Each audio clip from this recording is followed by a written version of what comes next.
Olá, eu sou Marília Gabriela Batiste e eu estou cursando Pedagogia, estou no primeiro semestre na instituição Estácio de Joinville.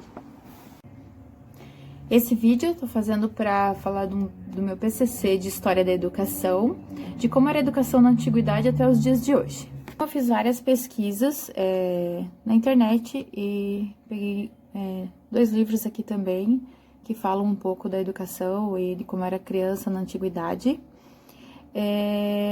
A educação ela sofreu várias mudanças desde a antiguidade até os dias de hoje, né?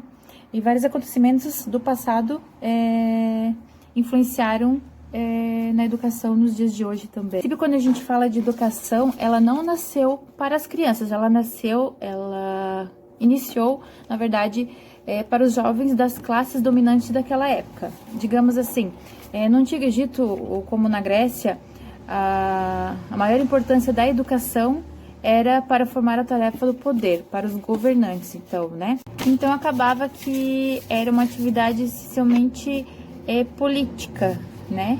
Que eles aprendiam ali para o seu futuro, para ser governantes, para serem os líderes ali. E no Antigo Egito, há mais de 2000 anos antes de Cristo, eles acreditavam no falar bem como a finalidade da educação. O que quer dizer? Que eles precisavam saber se expressar bem, falar bem, para poder governar, porque para se governar precisava se falar bem, saber se expressar e ter o poder do convencimento para os seus diante dos seus governados, né? Isso falando um pouco ali do Egito.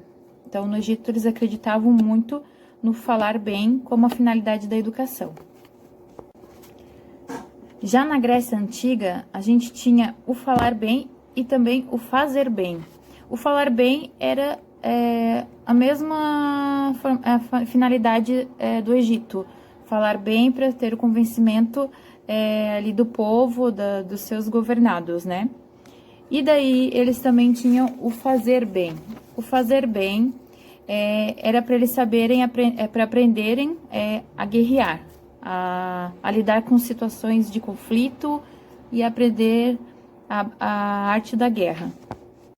Então, essa tradição na Grécia do falar bem e do fazer bem é baseado em poemas épicos, principalmente de Homero, da época de Homero, né? E esse falar bem e fazer bem também era voltado para os jovens da classe dominante ali dos gregos. Então, essa tradição na Grécia do falar bem e do fazer bem é baseado em poemas épicos, principalmente de Homero, da época de Homero, né? Então, mais adiante, a gente vai acabar percebendo que Roma herda essa ideia de escolaridade do Antigo Egito. E Roma, posteriormente, constitui um império vastíssimo e nós vamos herdar de Roma essa educação. Por causa dessa grandiosidade, dessa vastidão que se torna o Império Romano. Então, a gente vai herdar lá de Roma a nossa educação. Então, falando do livro que a gente tinha que ter para fazer base desse trabalho, eu fiz várias pesquisas na internet e peguei dois livros também que falam um pouquinho sobre a história grega, romana. Um deles é esse aqui, ó, que ele é História, Sociedade e Cidadania do 6º ano e de Alfredo Bolos Jr.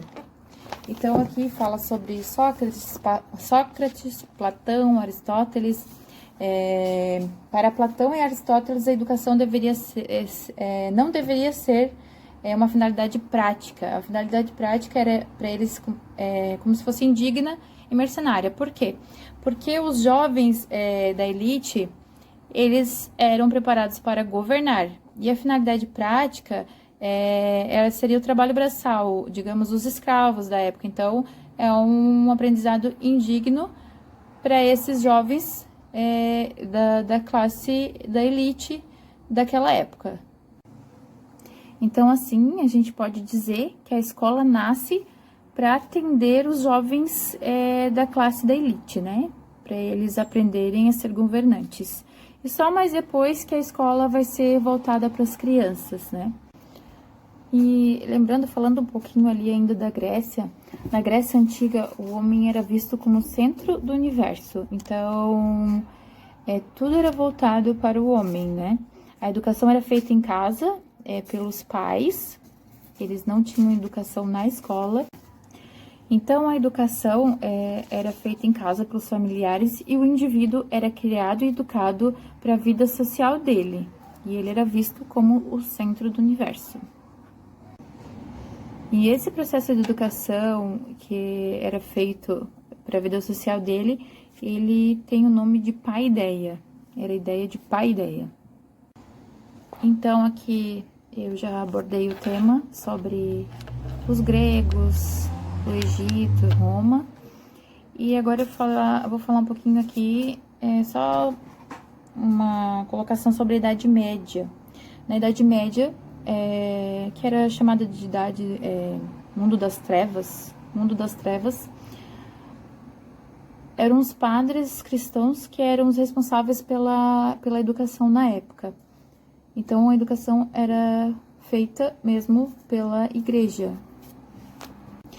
E também, como na Grécia, no Egito, somente a classe dominante, a elite, que tinha direito à educação, né? As classes mais baixas não tinham direito à educação, então essa educação era voltada só para a elite e era feita pelos padres cristãos da igreja. E na antiguidade, as crianças não eram vistas como crianças, elas eram vistas como mini-adultos.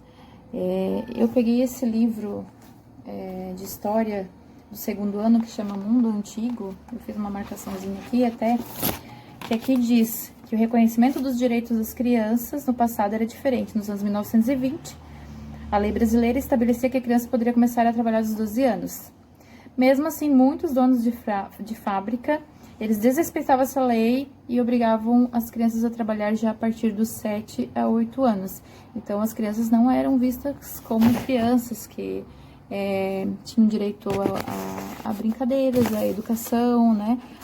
Na época, eles eram criados para aprender o ofício dos pais, digamos, né? Então, o menino, ele aprendia basicamente o que o pai fazia, o ofício do pai. E as meninas, elas eram criadas para ser donas de casa, costura, cozinhar, ser boas mães. Então era essa a educação, eles eram vistos como mini adultos, eles não tinham a ideia ainda de infância, de criança. Espero que vocês tenham gostado do trabalho. Então eu fiz uma breve pesquisa nos livros e fiz uma pesquisa também na internet. E é isso.